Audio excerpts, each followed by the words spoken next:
Magandang araw Pilipinas at saan mang panig ng buong mundo. Ako si Angelica de los Santos para sa Liana Vlogs News. Narito na ang highlight sa talumpati ni Pangulong Rodrigo Roa Duterte sa ginanap na Proclamation and Kick-Off Rally o PDP Laban. Pinamunuan ni Pangulong Rodrigo Roa Duterte ang proklamasyon at kick-off rally ng Partido Demokratiko Pilipino Lakas ng Bayan o PDP Laban sa lungsod ng San Jose del Monte sa Bulacan noong Pebrero 14, 2019. May 30,000 mga taga-suporta at voluntaryo ng PDP Laban ang dumalo sa tagapagtaguyod para sa mga kandidato ng grupo. Hindi rin pinayagan ni Pangulong Rodrigo Roa Duterte ang pagbabalik ng Senado ni Jinggoy Estrada pagkatapos ng lahat. Si Estrada ay lumalabas mula sa rally ng proklamasyon ng 5 kandidato ng partido ng naghaharing partido PDP Laban sa San Jose del Monte City sa Bulacan noong Huwebes. Sa panahon ng okasyon, ipinagtibay ni Pangulong Duterte ang mga PDP Laban bets at ang 6 na kandidato ng mga bisita na binubuo ng re-election ni Senator Cynthia Villar, Sani Angara at JB Ejercito.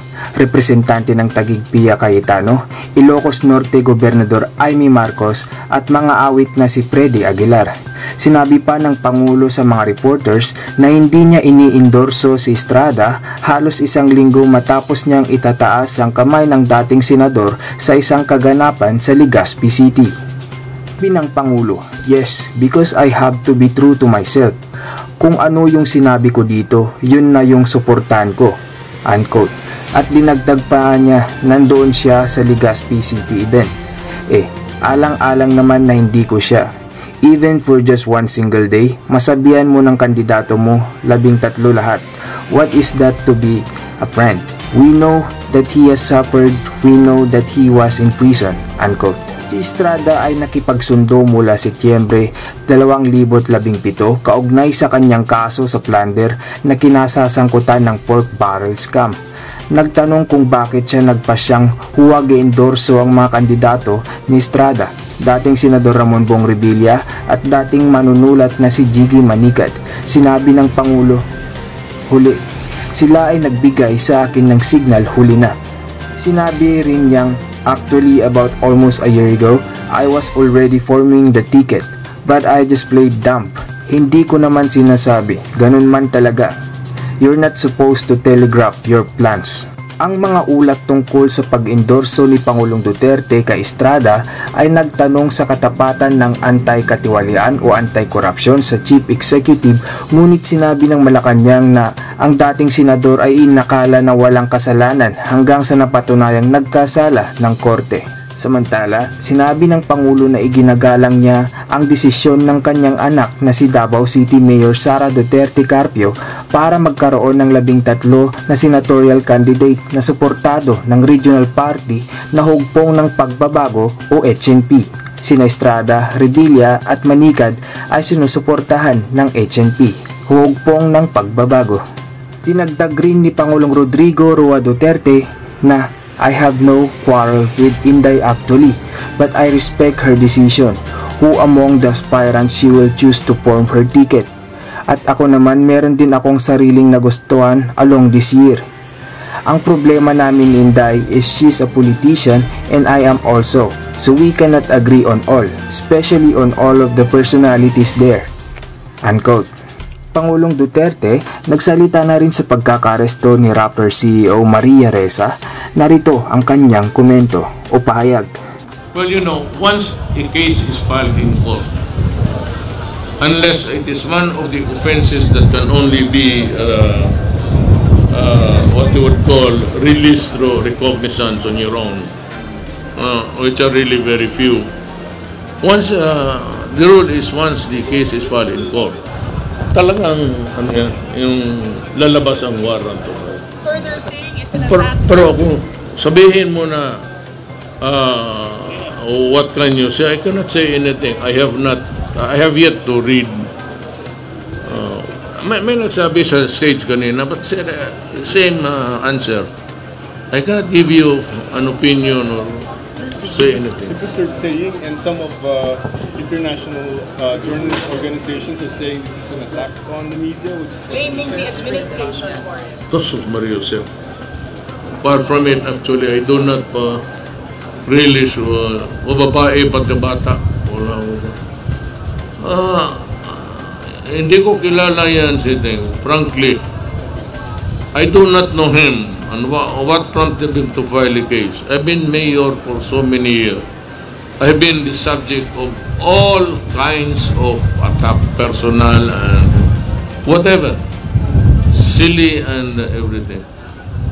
And even coming in Nograles, there's filed 3 cases against me. All reached the Supreme Court.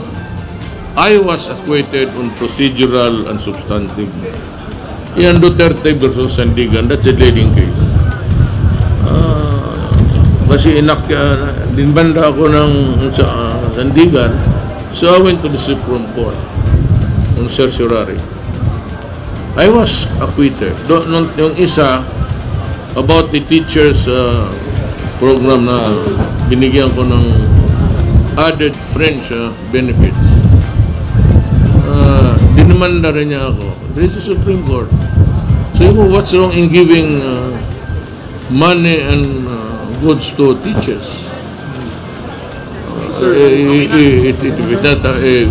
It's always allowed. Sir, rice tarification na pirmahan na po? Rice tarification, sir. Glass yata tomorrow. Mabuti, mag-laps lang. Sir, hindi pa. Sir, hindi pa na-sign? At totoo lang, gusto mo sumama ng isang katerba hanggang sahig ganito. I have 6,000. Then the government needs 6,000 signatures. And I maghabol ako. And I might just announce it. I'm greeting my wife and my first wife, Elizabeth. Happy Valentine to Hanelet. Happy Valentine to my daughter, Sarah and Veronica. Lahat ng mga babae na may kaugnayan sa buhay ko. Pati kayo. I wish you all. Hindi naman ako I do not. Extended maternity leave. Extended maternity leave. Ginabito daw po yan. Meron dito yung ayaw pahabaan. Meron gustong pahabaan. Ang decision niyo po. I would Pia asked me to deliberate on it tonight. Papahanap po pa nga. So no decision yet, sir. Wala pa pong dito. Some are saying today daw po kasi. Email? Hindi pa pag wala pang alas 2, I still have control. Or even the date. Pero wag naman yung 3-4 na araw. Just overnight. You cannot expect me to be superhuman. Sir, I'm going to sign documents, 6,000 of them. Sir, just one last point. Going back to Rappler, to those who are saying that this is an attack on the press freedom, on the media, and this is going to have a chilling effect, what's your response to that, sir? Kayo, matagal naman ako. Ibig sabihin, mag-file ba ako sa inyo? You are threatening to block their Yes, of course. But not because of that. But because of the money na tinanggap ng ABS na hindi lamang kami sinabihan na yung pinagbayaran namin na yung political advertisement time, hindi lang man natuloy.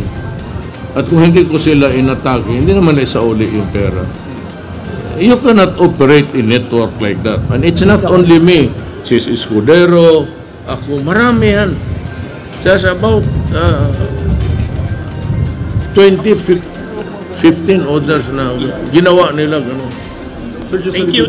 What is your policy on critical media then? Your policy on critical media? You remember, total kayo ang critical, bahala kayo dyan. Thank you. Kung matuluyan kayo. Thank you. It means nothing to me. Thank you. Hindi naman totoo lahat yan.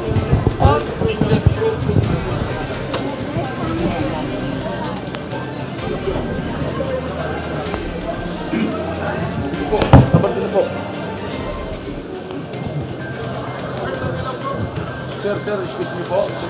Tabi lang po tayo, sir. Okay. At ilan lamang po yan sa mga nakalap naming impormasyon para sa araw na ito. Huwag kalimutang i-like, i-share at mag-subscribe sa aming Liana Vlogs News YouTube channel. Muli, ako si Angelica de los Santos. Magandang araw.